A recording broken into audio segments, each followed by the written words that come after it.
Hello everybody. आज हम लोग इस वीडियो में बात करेंगे मोलैरिटी की। हम लोगों ने पिछले वीडियो में मोलैरिटी के बारे में पढ़ा। अगर आपने नहीं देखा तो आप मोलैरिटी विजन शिक्षा सर्च करें, चैनल को सब्सक्राइब करें ताकि आपको जो भी नए वीडियोस आ रहे हैं वो सारे आपको समय से मिल जाएं और आप उनको देख पाएं।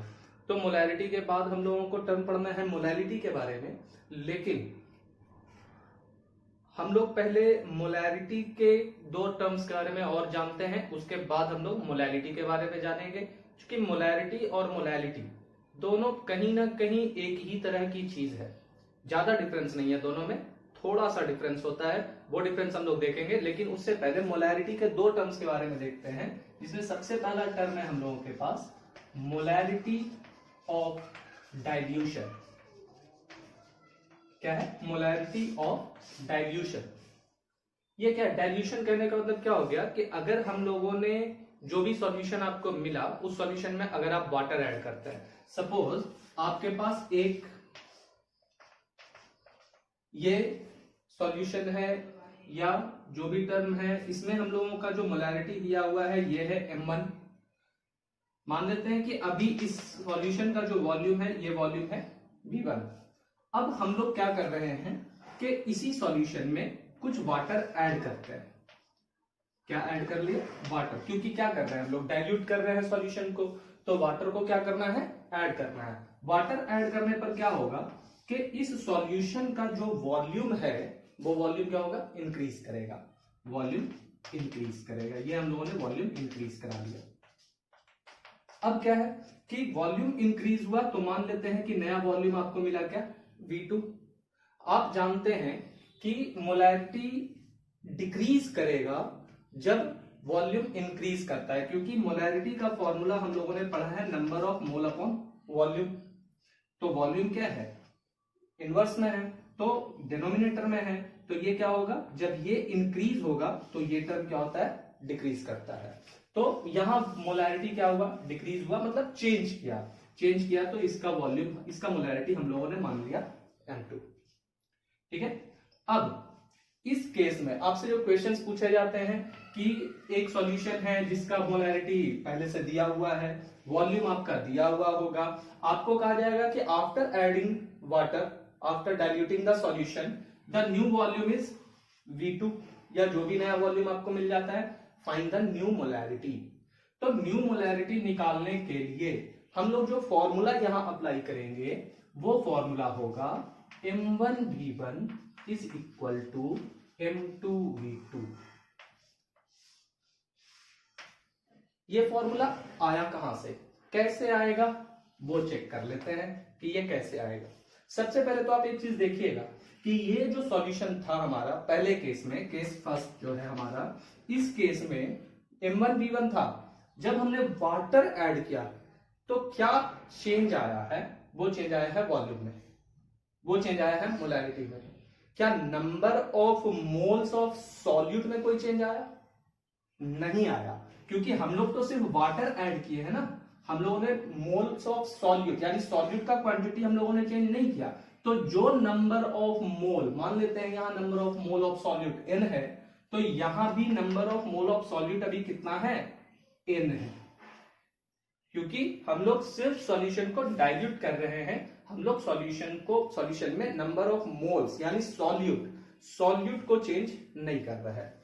अब इस केस के इसको पहला सॉल्यूशन माना है, इसको दूसरा सॉल्यूशन जो फाइनल सॉल्यूशन है। ऐसा करते हैं कि इसको इनिशियल लिखते हैं और इसको फाइनल लिखते हैं। तो यहां इस केस में, इनिशियल केस में क्या लिखेंगे आप चूंकि जानते हैं m1 इज इक्वल टू क्या हो जाएगा? n upon v1 in litre, means molarity is equal to number of mole of solute to the volume of the solution. यानी यहां से आप लिख सकते हैं क्या? n is equal to m1 v1। Similarly यहां के लिए आप क्या लिखेंगे? यहां के लिए आप लिखेंगे m2 is equal to n upon v2 लिखेंगे। यानी क्या मिल जाएगा? n is equal to m2 v2। अब आप देखें LHS नंबर ऑफ मोल यहाँ का और नंबर ऑफ मोल यहाँ का, ये दोनों नंबर ऑफ मोल दोनों सॉल्यूशन में क्या है, इक्वल है। तो दोनों नंबर ऑफ मोल अगर इक्वल होगा then the M1V1 is equal to M2V2 हम लोग लिख सकते हैं ना। LHS दोनों का इक्वल होगा तो RHS भी दोनों का इक्वल होगा। ये हम लोग मोलैरिटी ऑफ डाइल्यूशन के लिए, जब आपसे new molarity when the solution is diluted, तो हम लोग ये फॉर्मूला अप्लाई करते हैं न्यू मोलैरिटी को गेन करने के लिए। आसान है। एक क्वेश्चन देखते हैं जो जेई में पूछा गया था।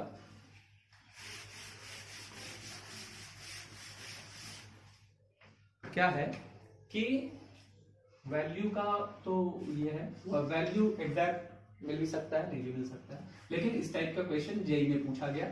मान लेते हैं 0.4 मोल है सॉल्यूट का, या 0.4 m और 400 millilitre, 0.4 m 400 millilitre HNO3 is dissolved in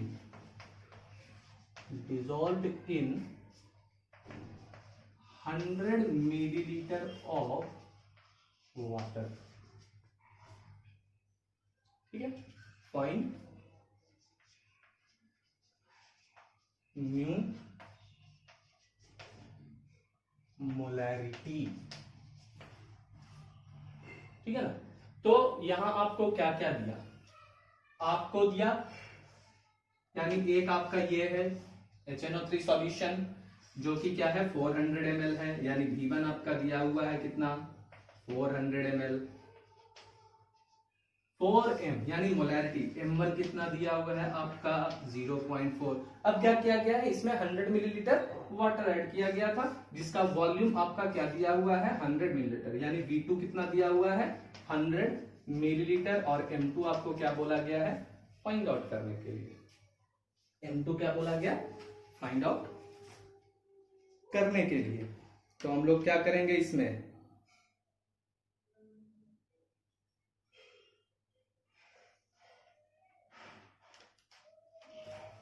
सीधा फॉर्मूला भी बताया आपको, M1V1 is equal to M2V2। ये फॉर्मूला पुट करेंगे क्या हो जाएगा 0.4 into 400 is equal to M2 आपको फाइंड आउट करना है, V2 आपका कितना हो गया 100 ml हो गया। तो कितना हो जाएगा, ये एक डेसिमल कैंसिल, ये हो गया 160/100 इज इक्वल टू M2 यानी 1.6 m। यानी ये आपको मिलता है क्या नया मोलैरिटी जब आप सॉल्यूशन को डाइल्यूट कर लेते हैं। आसान सा क्वेश्चन होता है, ज्यादा प्रॉब्लम नहीं होता। इसके बाद जो दूसरा कॉन्सेप्ट है हमारा मोलैरिटी को लेकर, वो कॉन्सेप्ट क्या बोलता है, मोलैरिटी ऑफ मिक्सचर।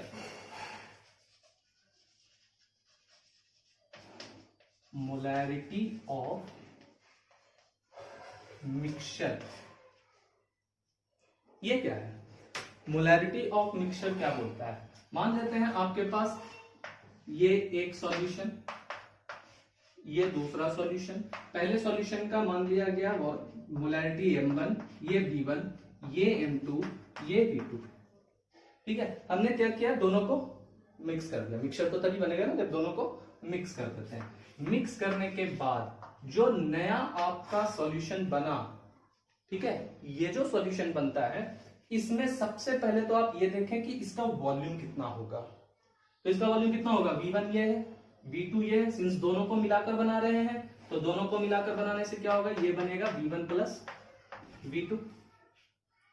क्या इसका जो मोलैरिटी आएगा, क्या ये मोलैरिटी भी M1 प्लस M2 हो जाएगा, ये श्योर नहीं है, कंफर्म नहीं है। हो सकता है कि इसका नंबर ऑफ मोल इसका नंबर ऑफ मोल अलग अलग हो, है ना। तो क्या है, इसका मोलैरिटी हम लोग मान लेते हैं कि जो न्यू मोलैरिटी आपका मिला वो है M। ठीक है, यहां तक में कोई दिक्कत नहीं होना चाहिए। अभी तक कुछ नहीं किया हम लोगों ने, सिर्फ दो मिक्सचर को मिलाया, जो वॉल्यूम इसका जो वॉल्यूम इसका। अगर मान लेते हैं जैसे इसका 100 मिलीलीटर वॉल्यूम है, इसका 200 मिलीलीटर है, तो जब नया मिक्सचर बनेगा, जो नया सॉल्यूशन बनेगा, उसका वॉल्यूम कितना होगा 200 प्लस 100। मोलैरिटी कोई जरूरी नहीं है कि वो ऐड करके मिले, है ना। तो V1 plus V2 new molarity हम लोगों ने m मान लिया।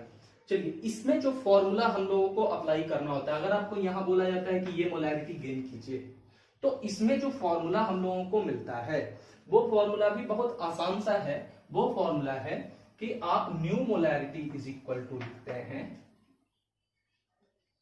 M1V1 plus M2V2 upon V1 plus V2। ठीक है, क्या मिला formula? M1V1 plus M2V2 upon V1 plus V2। कैसे आएगा? मान लिया जाए कि इसमें जो सॉल्यूट मिला हुआ है उसका नंबर ऑफ मोल है N1, इसके नंबर ऑफ मोल्स है N2। ठीक है, तो ये जब बना यहां, सिंस अगर मोलैरिटी इसका क्या हो रहा है, डिफर कर रहा है, तो नंबर ऑफ मोल भी कोई जरूरी नहीं है कि ऐड होके मिले। या हम लोग जब सिर्फ number of moles of solute की बात करते हैं तो इसमें total number of moles of solute कितना होगा, इसको और इसको जोड़ने के बाद मिलेगा। तो क्या हो जाएगा, आप लिख सकते हैं क्या, n is equal to N1 plus N2 लिख सकते हैं। n इज इक्वल टू क्या लिख सकते हैं, N1 प्लस N2। तो क्या हो जाएगा, अब देखें एक छोटी सी चीज याद रखेंगे, याद भी रखने की चीज नहीं, आपने मोलैरिटी पढ़ा है। तो मोलैरिटी इज इक्वल टू क्या लिखते हैं लोग, number of mole by volume लिखते हैं। तो number of mole is equal to आप क्या लिख सकते हैं, अभी हम लोगों ने पीछे भी लिखा MB, जहां M क्या है, मोलैरिटी है, B क्या है, volume of solution in litre है, मिलीलीटर में अगर होगा तो लीटर में कन्वर्ट करेंगे उसको हम लोग। तो यहां से आप क्या लिख सकते हैं, n is equal to number of mole is equal to molarity into total volume. तो क्या हो जाएगा इधर, मोलैरिटी इंटू टोटल वॉल्यूम। और N1 क्या हो जाएगा बाबू, M1V1 प्लस N2 क्या हो जाएगा, M2V2 M फाइनल मोलैरिटी है, कैलकुलेट करना है, तो इसको यहां छोड़कर हम लोग लिखते हैं M1V1 plus M2V2 upon V1 plus V2। ठीक है, ये हमारा मोलैरिटी ऑफ मिक्सचर। क्लियर है बात, आसान है, कोई प्रॉब्लम नहीं है। तो आगे बढ़ते हैं, अब हम लोग पढ़ते हैं क्या, मोलैरिटी टर्म के बारे में। सिंस हम लोगों ने मोलैरिटी के बारे में पिछले वीडियो में पढ़ा था, मैं फिर से रिपीट कर रहा हूं। अगर आपने नहीं पढ़ा, आपने नहीं देखा, आप जरूर से देख लें, ताकि आपको मोलैरिटी ऑफ मिक्सचर और मोलैरिटी ऑफ डाइल्यूशन आसानी से समझ में आ सके, आसानी से पता चल सके। आइए बात करते हैं मोलैरिटी के बारे में। मोलैरिटी को पढ़ने के लिए आप क्या करें, मोलैरिटी के साथ इसको कंपेयर कर लें। यहां लिख लेते हैं मोलैरिटी। क्या फर्क है, एक में L है, यहां R है, इतना ही फर्क नहीं है, और भी फर्क है। क्या, मोलैरिटी को हम लोग स्मॉल m से डिनोट करते हैं, ये कैपिटल M से डिनोट किया जाता है। जब मोलैरिटी को आप डिफाइन करेंगे तो क्या बोलेंगे कि the number of moles of solute, number of moles of solute present in, ये याद रखना है आपको, क्योंकि बिल्कुल नई चीज इसके बाद आ रही है। क्या, 1 किलोग्राम सॉल्वेंट। हम लोगों ने इतनी चीजें पढ़ी है ना, जैसे हम लोगों ने पढ़ा वेट बाई वॉल्यूम, हम लोगों ने पढ़ा वेट बाई वेट, हम लोगों ने पढ़ा वॉल्यूम बाई वॉल्यूम, हम लोगों ने पार्ट्स पर मिलियन पढ़ा, हम लोगों ने मोल फ्रैक्शन पढ़ा। कहीं पर भी हम लोगों को सॉल्वेंट नजर नहीं आया है ना, सॉल्यूशन नजर आया हर जगह। यहां क्या नजर आ रहा है, यहां नजर आ रहा है सॉल्वेंट। जबकि हम लोग मोलैरिटी के बारे में बात करते हैं तो क्या बोलते हैं, number of moles present in 1 litre of solution. यानी यहां हम लोग लेते हैं क्या, वॉल्यूम लेते हैं, वॉल्यूम ऑफ सॉल्यूशन लेते हैं, वॉल्यूम ऑफ सॉल्यूशन। यहां क्या बात कर रहे हैं, volume sorry mass of solvent, 1 kilogram of solvent, है ना। यानी इसके लिए अगर आप फॉर्मूला लिखते हैं तो फॉर्मूला क्या लिखेंगे, number of moles of solute, number of moles of solute. देखिए यहां भी वही है, number of moles of solute यहां है, और यहां क्या है, मास ऑफ सॉल्वेंट इन किलोग्राम। ठीक है, यानी इसका यूनिट निकालेंगे तो क्या मिलेगा, मोल पर किलोग्राम मिल जाएगा। नंबर ऑफ मोल का यूनिट हम लोग मोल लिखते हैं MOL, और ये किलोग्राम में लिए हैं तो किलोग्राम ही रह जाएगा, तो मोल पर किलोग्राम। इसको हम लोग स्मॉल m से सिंबलाइज करते हैं, स्मॉल m से दिखाते हैं, है ना। आसान है फॉर्मूला, कोई दिक्कत नहीं है। हाँ, अब इसको हम लोग इस तरह से लिख सकते हैं, m is equal to number of moles को क्या लिखते हैं हम लोग, वेट बाई मॉलिक्यूलर वेट, तो weight upon molecular weight by mass of solid. ज्यादातर क्वेश्चन में क्या होता है, ग्राम में दिया होता है, हमने मोलैरिटी में बताया है कि क्वेश्चन में आपको क्या मिलेगा, मिलीलीटर में मिलेगा। यहां हम लोगों को क्या मिलेगा, ग्राम में मिलेगा, तो ग्राम को क्या करना है, किलोग्राम में कन्वर्ट करना है ना। तो मास है, तो मास को यहां हम लोग लिखते हैं मास इन ग्राम अपॉन 1000। किलोग्राम को क्या किया, किलोग्राम में चेंज किया हम लोगों ने, तो क्या मिल जाएगा मोलैरिटी का formula, weight by molar weight. Weight of solute है ये, है ना, ये ध्यान रखिएगा, वेट ऑफ सॉल्यूट, और इनटू क्या हो जाएगा 1000 अपॉन, ये 1000 ऊपर चला गया, और ये क्या है, मास ऑफ किसका, सॉल्वेंट इन ग्राम। आसान है, कोई दिक्कत नहीं है, फॉर्मूला मिल गया, बाकी सारी चीजें आसान हो जाएंगी। छोटा सा न्यूमेरिकल देखेंगे जल्दी से हम लोग, एक दो न्यूमेरिकल हम लोग देख लेते हैं ताकि मोलैरिटी आपको इजीली समझ में आ जाए।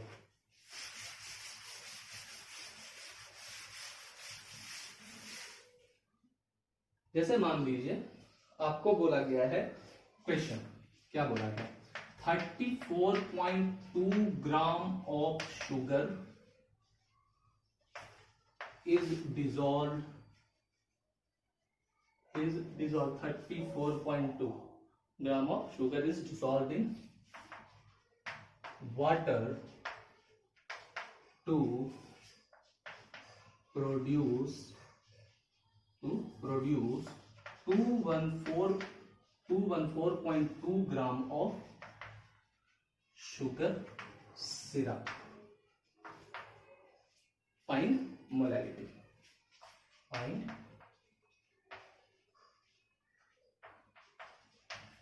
एक चीज को हमेशा समझिएगा, जब भी मोलैलिटी का क्वेश्चन आता है तो आपको बहुत ध्यान देना होगा कि जो मासेस जो दिए हुए हैं उसमें जो सॉल्यूट है वो तो आपको इजीली पता चल जाएगा, जिसका मास कम है वो आपको पता चल जाएगा, नंबर ऑफ मोल वहां से कैलकुलेट करते हैं हम लोग।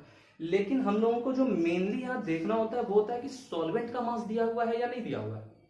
ज्यादातर क्वेश्चंस में सॉल्वेंट के मास नहीं मालूम होते, सॉल्यूशन का मालूम होता है ना।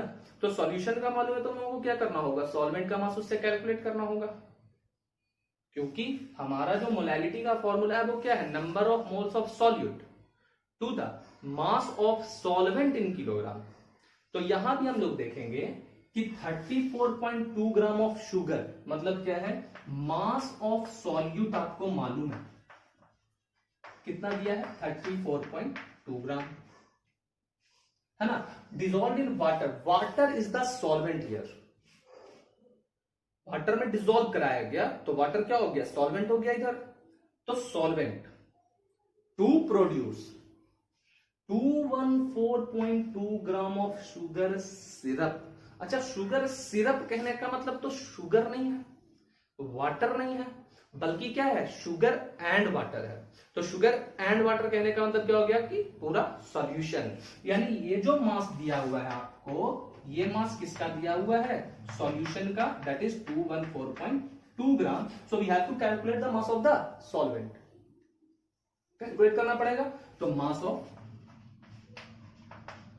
सॉल्वेंट क्या हो जाएगा, मास ऑफ सॉल्वेंट क्या हो जाएगा, सॉल्यूशन का मास माइनस सॉल्यूट का मास। तो क्या डायरेक्ट लिखते हैं, 214.2 माइनस 34.2 कितना आ जाएगा, मुझे लगता है कि 180 मिल जाएगा, 180 ग्राम। अच्छा, इसको किलोग्राम में तो कन्वर्ट करना पड़ेगा क्योंकि फॉर्मूला हमारा क्या है, किलोग्राम में है। तो कन्वर्ट कर लेते हैं यहीं पर, यहीं कर लेते हैं, आसान हो जाएगा। ये कितना आ जाएगा, 1000 से डिवाइड करेंगे किलोग्राम में कन्वर्ट करने के लिए, तो मिल जाएगा 0.180 किलोग्राम मिल जाएगा। अब कैलकुलेट करते हैं क्या, मोलैलिटी। तो मोलैलिटी इज इक्वल टू होता है number of mole of solute upon mass of solvent. तो मास ऑफ सॉल्वेंट हम लोग निकाल चुके हैं किलोग्राम में, लेकिन number of mole of solute नहीं मालूम है। तो m is equal to m, number of mole कैसे निकलेगा, मास बाई मोलर मास से निकलेगा। मास कितना 34.2 दिया हुआ है, and molar mass of sugar कितना हो जाएगा। मोलर मास ऑफ शुगर लिखने के लिए आपको फॉर्मूला मालूम होना चाहिए, C12H22O11, है ना। कार्बन 12 होता है मोलर मास, 12 जा 144 प्लस 22, और ऑक्सीजन है तो ऑक्सीजन के लिए कितना हो जाएगा, ऑक्सीजन का मास 16 होता है ना, O11 कितना हो जाएगा 176, कितना आ जाएगा अपॉन मास ऑफ सॉल्वेंट भी रखेंगे कितना 0.180, ये आपको मिलेगा इतना मोलल। मोलल हम लोग मोलैलिटी में क्या बोलते हैं, मोलर, इसमें क्या बोलेंगे मोलल, MOLAL, ठीक है। तो क्या मिलेगा, m is equal to 34.2 upon 144, 6 2 8 4 12 7 9 6 14, 342 मिल गया अपॉन 0.180, यानी कितना हो जाएगा, यहां से अगर हटाते हैं 1000 ऊपर, एक डेसिमल हटाकर इसको काट देते हैं, 342 कैंसिल हो गया, m इज इक्वल टू बच गया 100 अपॉन कितना 180। इसको सोल्व कर लेते हैं हम लोग, जो भी आना है आपको प्रोसेस पता चल गया, आप इजीली कैलकुलेट करके फाइनल आंसर निकाल करके ला सकते हैं कि ये कितना आएगा। यहीं से जितना आना होगा यहीं से आप कैलकुलेट करके लिख सकते हैं, आसान होता है मोलैलिटी निकालना। एक और क्वेश्चन जल्दी से देख लेते हैं हम लोग। जैसे अगर मान लीजिए आपको बोल दिया गया question 7.45 gram of KCl, 7.45 gram of KCl is dissolved in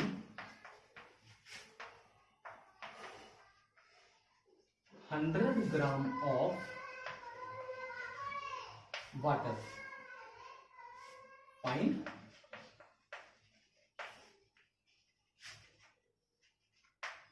molality, है ना। ये आसान है, ये बिल्कुल आसान है, क्योंकि इसमें सॉल्यूशन नहीं है, इसमें सॉल्वेंट का मास दिया हुआ है। ये 100 gram, water is the solvent here, तो वाटर का मास दिया हुआ है 100 ग्राम, और ये कितना है सॉल्यूट का मास 7.4 ग्राम। तो m इज इक्वल टू क्या लिखते हैं हम लोग, number of moles of solute, number of moles of solute upon mass of solvent in kilogram, kilogram.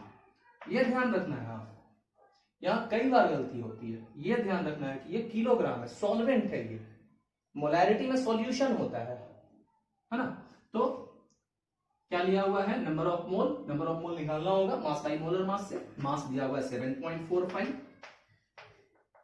Upon potassium chloride है ये, तो पोटेशियम कितना होता है 39 प्लस क्लोरीन कितना होता है मास 35.5। जब आप इसको सोल्व करेंगे आई होप आपको मिलता है 74.5, तो 74.5 हो गया इसका mass, molar mass, is equal to mass of solvent क्या हो गया है 100 हो गया है, ग्राम में दिया हुआ है किलोग्राम में बदलेंगे, 1000 से डिवाइड कर लेंगे, इजी है। यानी क्या मिल जाएगा, m is equal to 7.45 upon 74.5, ये 1000 ऊपर आकर के क्या मिलेगा आपको 1000 अपॉन 100, 2 डेसिमल 20 कैंसिल हो गया, है ना। यहां से आप क्या करेंगे, जब 2 0 नीचे, बहुत आसानी से जल्दी से सोल्व नहीं कर रहे हैं कि इसको काट करके ले आए 0.1, है ना, कर सकते हैं ये कैंसिल होकर 0.1 देगा आपको, लेकिन क्या करते हैं यहां से डेसिमल हटाएंगे आप, यहां आपको 0 मिलेगा, यहां से डेसिमल हटाएंगे 1 यहां मिलेगा, ये कैंसिल 10, 10 10 जा 100, ये 100, 745 745, यानी क्या बच गया मोलैलिटी 1 मोलल, है ना। आसान है, बिल्कुल आसान है, कोई प्रॉब्लम नहीं है इसको पढ़ने में, मोलैलिटी को पढ़ने में। तो आप लोग मोलैलिटी, मोल फ्रैक्शन या जो भी हम लोगों ने कंसंट्रेशन टर्म पढ़ा, वो सारे कंसंट्रेशन टर्म्स अच्छे से पढ़ लेंगे, ताकि हम लोग अगला टॉपिक जो है हमारा इक्विवेलेंट वेट का या मोलैलिटी और मोलैरिटी के बीच के रिलेशन का, या जो हमारा टॉपिक है नॉर्मेलिटी का, वो सारी चीजों के बीच का रिलेशन अच्छे से समझ में आए। ठीक है, किसी भी तरह की प्रॉब्लम, किसी भी तरह के न्यूमेरिकल के लिए एज यूजुअल मैंने आपको बताया है, आप कमेंट सेक्शन से आ सकते हैं, कमेंट सेक्शन में पूछ सकते हैं, या आप चाहें तो हमारे व्हाट्सएप लिंक से जुड़ सकते हैं, या आप चाहें तो हमारे टेलीग्राम लिंक से जुड़ सकते हैं। कहीं से भी किसी भी तरह की प्रॉब्लम को सोल्व किया जाएगा। अगर आप किसी भी तरह के नोट्स चाहते हैं तो नोट्स के लिए भी आप हमसे जुड़ सकते हैं। आपको नोट्स भी अवेलेबल कराया जाएगा, जहां से भी आप चाहें वहां से जुड़ सकते हैं। ठीक है, जल्दी मिलते हैं नेक्स्ट वीडियो के साथ। बाय।